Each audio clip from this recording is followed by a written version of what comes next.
Welcome to the High Ticket Success Podcast, where premium coaches, consultants, and advisors come for bold strategies, big breakthroughs, and real results. I'm your host, Dave Dubeau. Hey, gang, chances are you have heard an expression like clothes make the man, or Thomas Fuller once said, good clothes open all doors. Well, today our special guest is Amy Janece, and she knows all about this because she helps folks like us, folks like you, folks like myself, coaches, consultants, speakers, etc., to really kind of jump into our personal brand, to figure out what looks good on us, what fits best on us, to help us just project a more professional image and to feel more confident in our own skin. And God knows this is coming from a guy who isn't very well known for dressing super sharp. So, Janece, welcome to the show. Great to have you. Thank you. It's a pleasure to be here. Grateful for you having me. So, Janece, personal image, personal branding, making sure that we wear the kind of things that bring out the best in us, that make us look more professional, more trustworthy, more, just better in the eyes of our prospects. Super important. How did you first kind of clue into this? I was a ghostwriter for over 20 years and working behind the scenes for different coaches and doing all of the behind the scenes things. After the toxic relationship, the trauma, and all the other stuff that I went through, I decided, it clicked one day actually, that I was teaching my sons to play small and to hide behind themselves, so to speak. Like they would come in second place or third place, but never first, even though they were more than capable. And I realized that it was because I was teaching them to do that, to hide in plain sight. Through not explicitly, but through watching what you were doing. Is that what you mean? Exactly. Oh, yeah. Kids don't listen to anything we say. They watch what we do, and that's why they pick up our patterns and habits and do what we do and not what we say. Yeah. So I decided it was time for me to release a novel in my own name. And I did that. And a month later, I was at a speaker conference. I was not a speaker at the time. Didn't think that was ever in my path. But I met a woman who did this color analysis, and she typed in the elements rather than the seasons, and it went deeper than just your skin, hair, and eye color. So I decided that I should lean into that for author photos and book signings and things like that. I had no desire to change what I wore every day. But I leaned in for professional reasons, and she typed me as a fire. It's earth, air, water, and fire, the four elements that the system uses.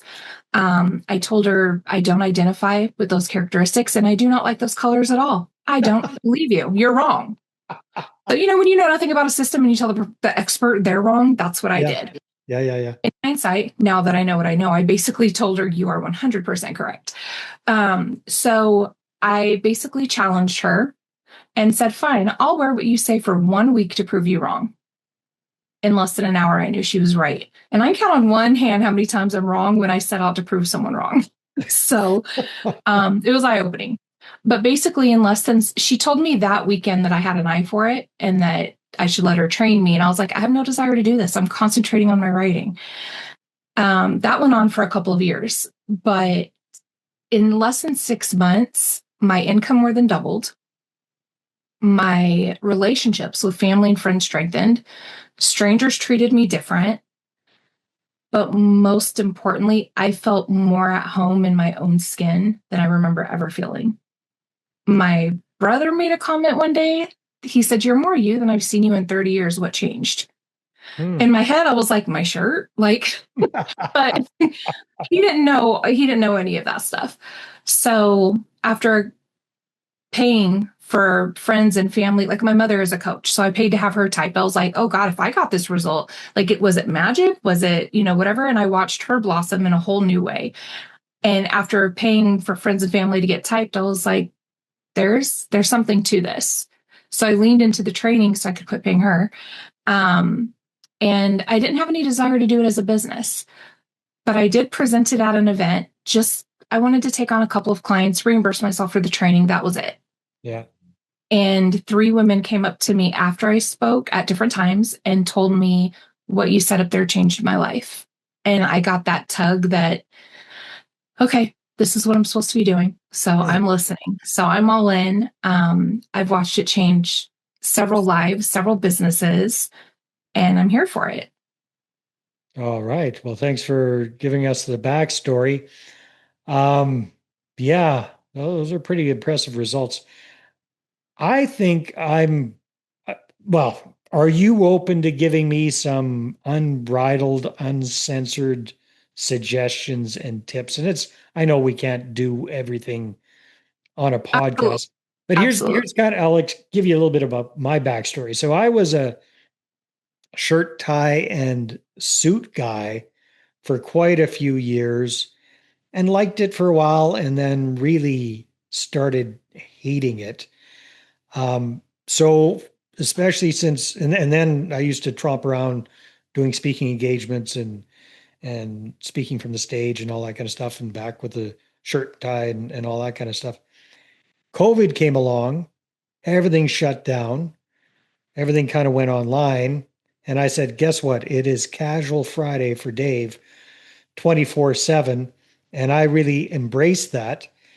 And I personally, I like it, but it might be not the ideal thing. Now, the whole hat thing is because I am follically challenged and I'd rather wear the hat than show the glare all the time. But what tips or what suggestions would you have for somebody like myself? And I think a lot of our viewers are kind of solopreneurs, work from home, advisors, coaches, consultants. What kind of Okay. tips might you have for me? So, a few things. First of all, I love follically challenged. I've never heard that term and I love it. A little bit of powder helps with the shine. uh, my specialty is color and the energy of color, right? So, I am going to come around to answer that directly. Just give me a moment to get there, Yeah, if no you will. worries. Yeah. So most of us have heard the Harvard Business School study that it takes 3 to 7 seconds to make a first impression, right? Yeah. Most people don't really read the full study. Over half of that is based on your appearance, what you're wearing. Dare I say the colors you're wearing. So I believe heavily in the color of energy. And when you align the right colors for you and who you are at the core, that's when the magic happens. So it doesn't matter if you're in a t-shirt or a suit and tie. Well, it does matter. Hold on, I'll come back to that. It does matter in a way. But either way, if you're in your colors, what you're saying subconsciously is I'm open, I'm not hiding anything, and I want to connect with you. And there are different colors you can use to be very specific about what energy you want to put out, right?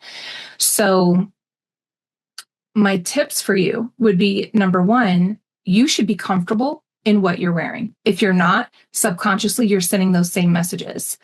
You're sending the message like you have your hand in front of your face saying, I really want to connect with you. We wouldn't do that physically, but we do it subconsciously in the colors that we wear. So if you're in a suit and tie and you absolutely hate it, you're going to be doing things that you don't know you're doing, tugging at your collar, shifting a little bit, sending subconscious cues that you're hiding something. What you're hiding is your discomfort, but they don't know that, right? Right. I don't promote this, but think of a con artist. After they're found out, everyone always says, I knew there was something off, but I couldn't put my finger on it. Yeah. It's those subconscious clues of hiding something. So my theory is that as we grow up through roles we play, through trauma, through messaging that we interpret that we're too much of this or not enough of this, or we have to be this for this role, through all of that, we steer away from who we are into who we think we need to be liked and loved. Right. So even in these roles called jobs that we get as we're grown, we think we have to dress a certain way. We have to speak a certain way. We have to do this a certain way. If that's against your natural core of who you are, you're fighting yourself. So the message that's coming across is diluted and not it's pure. inauthentic. There you go. So my workaround on this is when the colors you wear are aligned with who you are, not who the world molded you to be, but who you were born to be. and what your message is, so what you're speaking about, when all three of those things are aligned, people lean in because there's no subconscious energy saying what's off here. So people trust you faster. They connect with you deeper. They see you instead of look at you, and they hear your message, especially if it's meant for them. And if not, let them self-select and be gone, because you don't want to waste your time. Not waste, that was probably not the right way to say that, but you don't want to invest your time in people who aren't the right fit for you, personally or professionally, right? So getting rid of those subconscious things, that's an easy way to lean in. So to answer your question, what can you do today? There are 4 colors that look great on everyone. So you can start with wearing one of those. Experiment. See how people treat you differently when you wear those colors. I'm going to tell you the colors. So they are a wine, not quite burgundy, teal, not too blue, not too green, a true teal, eggplant, that deep dark purple, and forest green, that deep dark green. Those look good on everybody. They do. So if you have uniforms, you wear branding, you want your team to wear your branding, you're taking family photos, anything like that, those are great color palettes. Maybe not all 4 together, but those are great color palettes. So you can start by wearing that, right? So if you are most comfortable in a t-shirt and jeans, do that. Now, if you're trying to sell something to high-end execs who are in a full suit and tie, they might not take you as serious. So then you might want to at least do a button up or something, right? Mm-hmm. But you don't have to go all suit and tie if it doesn't make sense. Now, if you like dressing that way, then I'm here for it. Mm-hmm. I do work with a lot of speakers and coaches and consultants and sales experts, real estate included. The way that I look at this is I don't remember the statistics offhand, but I have looked it up. A home that is properly staged sells faster and for more money statistically than homes that are not. Mm-hmm. Your clothes is like staging a real estate property. And if you're going to wear clothes anyway, because it's frowned upon in our society not to, you might as well wear clothes that become an asset for you instead of a liability, right? Right. Because your clothes are talking about you before you say a word. Mm-hmm. So let them say something nice. All right. Well, that's some good practical advice there. That's for sure. Now, yeah, some of us are complete dunderheads when it comes to colors and whatnot.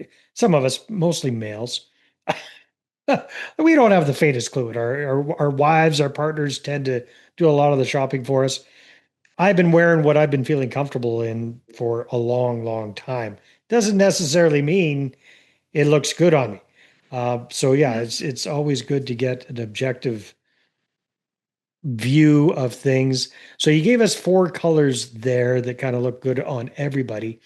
What difference does it make? Like somebody watches that and says, hey, great. Okay, I'll just get everything, all one of those or all four of those colors, problem solved. What else do you tend to work with people about for their specific situation, Amy? Oh, that's a great question. Okay. So when every person that I work with, we start with a color analysis session, right? We discover your element. When I say your element, like I said, we work with 4. You have all 4 in you. Your primary element is what drives the colors that are aligned with you. So these are the 4 color palettes. Wow. Okay. In addition to, they kind of look like the seasonal ones, if anyone is familiar with that system. However, the typing session or the reveal session, we spend about an hour. I send you out cloths that you drape up. I take screenshots, and I'm looking at how your face reflects in those colors. In addition to that, I have you do certain hand movements. I see how your body naturally moves. Then I basically interview you, find out what messages you received as a child, what's your natural inclinations to things, to get back to the core of who you are again. Once we know that unlocks everything. Then we know what necklines are good for you, what metals, what jewelry, what colors. And then within the colors, the one I picked up is a watercolor palette. These are cool, muted colors, gray undertones. That doesn't really matter in the big scheme of things for most people. So these would be the colors. But when we break it down, there are different energetic sections of that color fan. So I would be able to tell you let's say you're having trouble sleeping or you're a little introverted. So when you go out to events or when you're on stage or when you do these things, you have a hard time regulating, right? Because you've been peopling too much. I'll tell you what colors to wear to come back into yourself, relax, calm down. When you're on stage or you walk into a room and you want to be seen as the expert right away, you want people to notice you when you walk in the room, you wear your dynamics. Those colors draw people to you, where as soon as you walk in the room, they're like, who is that? I need to talk to them. Like, think about if you've ever been drawn to someone right away, or even if you're at an event where there's multiple speakers and say one, you really love the topic, you really want to hear what they have to say, and you can't connect, you tune out. Your mind is going everywhere except. There's an alignment issue going on when that happens. Either they don't believe in their message, or they're in colors that are telling you something's not in alignment, or both, or they're uncomfortable, right? But there's something in the alignment. But then there's other speakers where you might have read the topic or you might not know anything about them. And they might be talking about something completely foreign to you, but you're leaning forward, you're all in, and you need to know everything they have to say. Have you ever experienced either of those or both? Yeah, I can think of a time or two. Yeah. So I believe that that's all alignment. And I believe it starts with, again, the colors we wear. I think there's color psychology is not new. Like, I didn't make any of this up, right? I basically combined different modalities that I've learned and studied under with my educational background in psychology and observation and just research. So color psychology is a few hundred years old at least. And you can walk into a room painted different colors and feel differently, right? I mean, big businesses, they spend billions of dollars annually on marketing, which includes their colors, their logos, their branding. You are your biggest billboard. As a entrepreneur, solopreneur, coach, consultant, you are your biggest billboard. So you are always on, even when you're playing different roles. That doesn't mean, going back to the suit and tie, if you wear that professionally, that doesn't mean you have to wear it to your kid's soccer game or to go grocery shopping. Right. But you're still always on, because you never know who you're going to meet. You never know who you're going to sit next to on that flight. So when you're in your colors, even if you're in your casual clothes, you're still in alignment. So everything is still adding up. Does that make sense? Yeah, it does. Yeah. It's not just what you wear, it's how you wear it and the color combinations that you're using. Now, this is kind of sexist to say, but I think a lot of us guys don't think about this at all. I think women are much more attuned to these kind of things just naturally. What's an example of a male client that you've helped with this? And then the other question I've got before I forget, because I'm getting forgetful, is like, for men, what recommendations do you have for accessories? Because for example, I'm not an accessory kind of guy. So, two-part question. Where do you see kind of men versus women in this whole fit? What's an example of a man that you've worked with? And what do you suggest for men for accessories?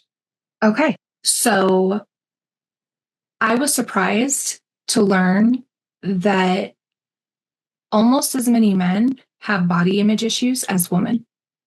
Well, that I'm not surprised about. That doesn't surprise me that much. Was. But I have the experience of growing up, as a woman in Western culture, where we have very specific standards of beauty, so to speak, and diets and pills and surgeries and fads. And it's way too much to keep up with. But I was surprised that men do have those issues. And now that I've learned a little more, I'm not as surprised, because people are people, right? While men and women do have some differences, we're still human at the end of it. Yeah. So, and some women actually hate shopping. Some women hate trying on clothes and have no idea what to wear. So I would say naturally, maybe not naturally. So this is going to be that nurture versus nature thing. Right. I think women are brought up to do those things in most households. So that could be why that is. Mm-hmm. So yes, men typically don't, because usually their mothers pick out their clothes and then their wives or girlfriends. Yeah. And one thing, I'll give you two examples of male clients. One is married, and he had been separated from his wife. I think they actually got divorced and then remarried. Like, they had some issues, and he is a coach for men and confidence. So communication in the partnership, things like that. And what he realized was he had let himself go because you get comfortable. And if she gets tired of picking out your things, or she stops buying you things, or you're not paying attention, you're not doing the things you did before, that can actually disrupt a relationship because you're not putting forth that effort. Like when you first start dating someone, you're typically very aware of what you're wearing, how you want to present yourself, the things you're doing. And when you get comfortable after 20, 30 years or less, truthfully, but 2 or 3 months. yes, like, oh, got her, let's go. Yeah. That's when he started working with me, their relationship started improving. They were still friends and co-parenting, but they ended up rekindling the romance. And I think a lot of that was because he realized I actually have to take pride in how I'm presenting myself. And he said the oddest thing for him was how confident he became once he knew and was dressing in his colors. He was like, for a confidence coach, confidence is kind of important. And I didn't realize where mine went. So And that's that probably attracted her again, right? That helped attract exactly. her. Oh, Yeah. confidence is sexy, and it doesn't have to be in the attraction category. Confidence is sexy to prospective clients because when you speak, and that alignment again is there inside and out, when you speak with confidence about what you're speaking about, people lean in, especially you're the expert, right? Um, I was going to bring up an example where the man was completely wrong, but his confidence made people think he was right. There's a series that I happened to come across, and this man he had been a drug addict for over 20 years. And he admitted that. He's like, yeah, I'm a math addict. And he was like, but I'm a genius. And I can do math so quickly. And he did something like 9 times 24 is 8 million, whatever it was absurdly wrong. And this lady did like the reaction to it. And she said, this man just told me he's a meth head and then gave me a math problem, and I believed it. And she said, and I believed it because he told me he was a genius after telling me he, had been on drugs for several years. And she's like, and he couldn't have been further from the accurate answer. But that to me speaks of confidence. I don't recommend that. Like, we don't want to be confident and spread lies. However, confidence is key to a lot of things. Yeah. And it does help people lean in, whether it's romantically, friendship, or clients or prospective clients.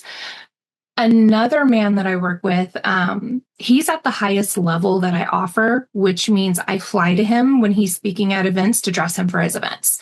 Wow. I do his shopping. I send him links. If he happens to be out and want to buy something, he'll call me on video. Am I buying this or not? I'm like, yeah, that's okay. No, put that back. He actually had worked with someone else and knew his colors before me, but it wasn't really getting his personality, right? So there's a combination of things. Your colors need to be right. The neckline, the patterns, the fabric, the lines, there's a lot to that. And we're going to get to accessories because that's a part of that. When they all work and it's in your element and according to who you are, like he likes to be a little flashy, right? He's very introverted, but when he's on stage or when he's in certain networking groups, he is a coach. He sells 6-figure packages. Like he wants to exude that. Yeah. So now it's been a huge confidence boost for him as well as income and conversions, because when even his dry cleaner is like, all of your shirts are so nice. And he's like, thank you. He goes to the grocery store, he gets compliments. It doesn't matter what room he walks into, he feels on when he wants to. Now, when he goes back to go to bed, he actually called me from Costa Rica on a trip because he said, I felt so good all day. And I got back to my room and I realized I didn't want to take those clothes off because I didn't want to put on my sleep clothes. And he was like, so now I'm annoyed with you because when I get back, we have to go shopping for new sleep clothes. I was like, okay, that's fine. Yeah. Okay. Very, very cool. Accessories as we're wrapping things up here. Thank you. So for men, it's going to depend on what you generally wear. Your shoes, belt buckles, if you wear a chain, a bracelet, a watch, a wedding ring, any of these things. While some people don't want to change their wedding rings, even if it's the wrong metal for them, that's fine. I understand that symbolic piece. The rest of your jewelry and your buckles should be in your element. Each element has its own metals. So like for me, warm metals are good, warm muted, hammered gold, copper, bronze, things like that. For others, it might be shiny platinum and silver. For others, it might be rose gold and pewter. And for the last one, it would be shiny gold and lots of bling. So it really depends on your element, but everything from your belt buckle to your shoes. And personally, I say even your underclothes should be in your element because it really is a different energetic vibration. Very good. Amy, this has been great. Thank you so much for sharing some insights. If people would like to connect with you, if they'd like to find out more, if they'd like to book a consultation, where should they go? What should they do? My website, embodyyourelement.com. So embodyyourelement.com. And there they can click on something to connect with you and all that kind of good stuff. Yep. You can get my direct contact information. You can get a gift. You can learn more. You can see before and afters. Basically, whatever direction you want to go in from there, you'll be able to do that. Fantastic. Well, hey, thanks so much for being on the show. Thank you so much for having me. All right, everybody, take care, and we will see you on the next one. Thanks for listening to the High Ticket Success Podcast. Want to be featured, share your story, and inspire other premium coaches, consultants, and advisors? Apply now at highticketsuccesspodcast.com/guest.